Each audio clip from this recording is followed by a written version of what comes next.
right, this is Bucket for Bucket Podcast. I'm Kenny, and I'm here with Miss Gigi Speer. First of all, shout out to Gigi Speer. She's a superstar in this women's sports space, so I definitely want to appreciate you for taking the time. First of all, Gigi, can you talk to us? What has it been like for you covering women's sports?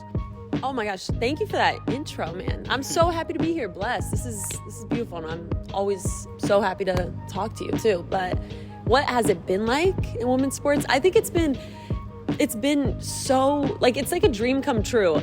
And that's so corny, but sometimes I'll be stressed about doing something or getting somewhere for work or whatever it is about daily life. And then I'm like, wow, I'm really doing what I want to do. So for me personally, that's the feeling. And then I think with that, it comes acknowledging the greatness that's going on at this moment and how amazing women's sports continue to be, but how much work needs to be done on the other end of pushing forward through media, pushing forward on broadcast, teams, facilities, everything pushing forward. Actually, talking to Benai Laney from the Liberty and Team USA tryouts, she was saying, if you half-ass something, you're going to get half-ass results. So if people are half-assing initiatives to have a great women's sporting game or like have an amazing PR event or something, if it's half-assed, then the results are going to be half-assed. So we can't keep half-assing women's sports. Absolutely. So I think it's that duality of, okay, positive, a lot going on, that's great, but a lot of work to be done. Dope, super dope. You were in College Park yesterday, but we are here. If you see, we're in Barclays Center for the USA Women's Basketball Training Camp, right? But you were in College Park yesterday and was a sold out crowd for women's sports. Tell us about that. What was that? Yeah, oh my God, sold out, and a lot of Iowa fans going crazy. A lot of just crazy Caitlin Clark signs. One fan even asked Gabby on the team to be his prom date. I don't think she saw it. But it was crazy. And you know what kind of stuck with me is I was working, so I was with the marketing team a lot. And a lot of them are student workers. And they're looking around, they're like, I've never seen a women's basketball game like this. Because Maryland won an Natty, I think in 2002, but then they didn't have that much success in recent years. And yesterday, they almost, they were ahead on Iowa. Ranked 3 nationally.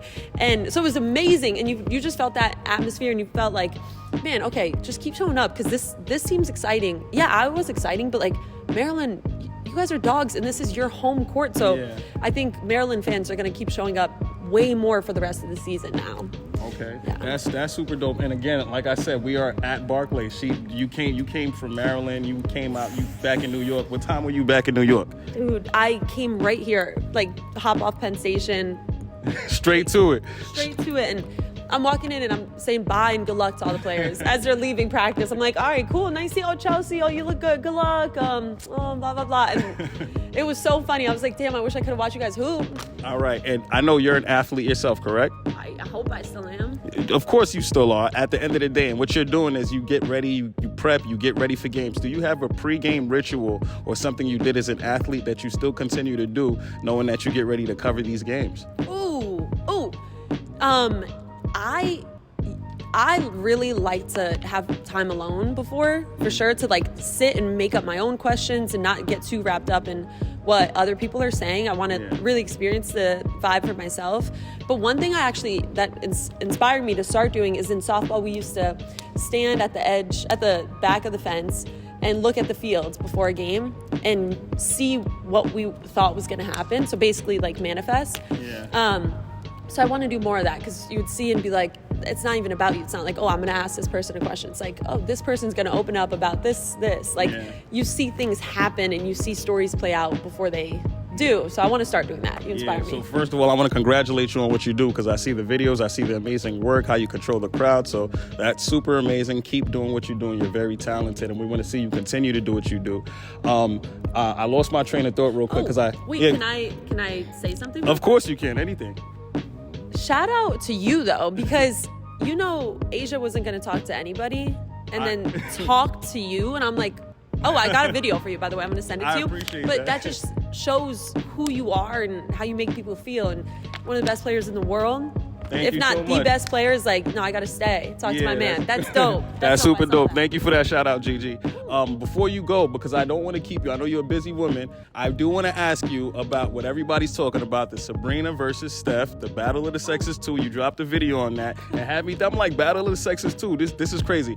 First of all, who do you think wins, and would you like to see Billie Jean King in attendance? I know she doesn't play ball, but I think it would be super dope to have her in attendance. What are your thoughts? Yeah, Miss Billie, she's got to show up. She's got the Women's Sports Foundation to take care of, but I think it would be cool for her to show up, and it might be something for her to feel nice about her own life and her legacy. Yeah.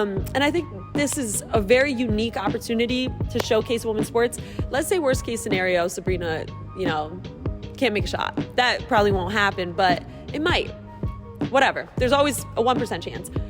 People are going to be hating on women's basketball, right? So there's that risk that you run of people not respecting the sport. But I think what we've been seeing, even it's only February, but we've seen it this whole year, 2024 already, is people saying, wow, people are watching women's sports. And if you're not, that's fine. That's your business. Yeah. So everybody that's been here and supports, it's going to be like, no, we know it's dope either way.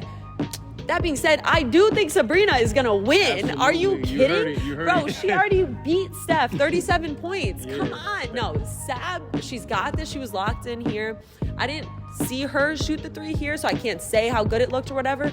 But she had her little It looked good. killer gaze that she gets. I'll report to you that it looks good. Okay, all right, looked good to know. Good to know. You saw that. Good. Yeah, and then my last thing before you go, because you speak about the way that we're speaking about women's sports and everything, but have you heard Michael Porter Jr.'s recent comments? Can you speak to me about that a little bit, about that level of ignorance? Or and I'm not saying ignorant in a negative way, because to be ignorant is to not understand or not know. And he said some things in the nature of equal pay, and it's like we don't understand the difference between equity and equitable, and the women aren't asking to be to get $50 million contracts a year. They're asking for that equity in WNBA. But from Michael Porter Jr.'s comments, tell me what were your thoughts, and what would you say to someone like him?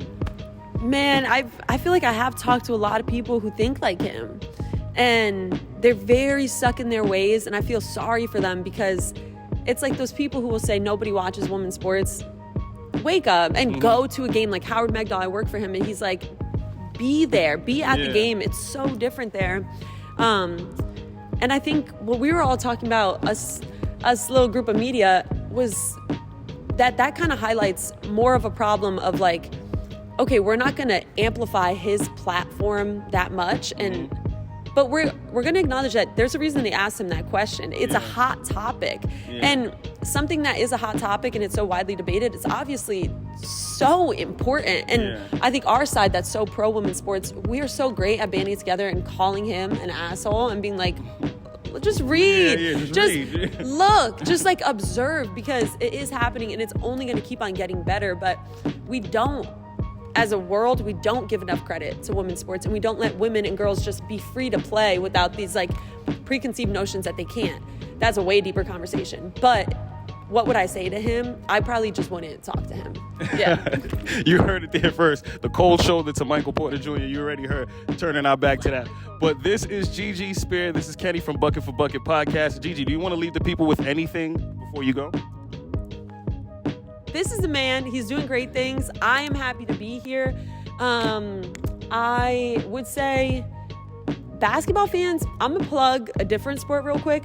Softball is going to be coming up. We're going to miss basketball. March Madness is going to be done. WNBA is going to be happening. But if you want some more college sports in your life, softball is a crazy sport to watch. And I think a lot of basketball fans would find a lot of appeal in softball. Dope.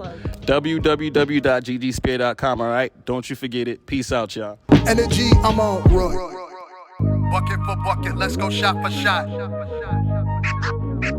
Bucket for bucket, let's go shot for shot. I called the night, so let's see who better.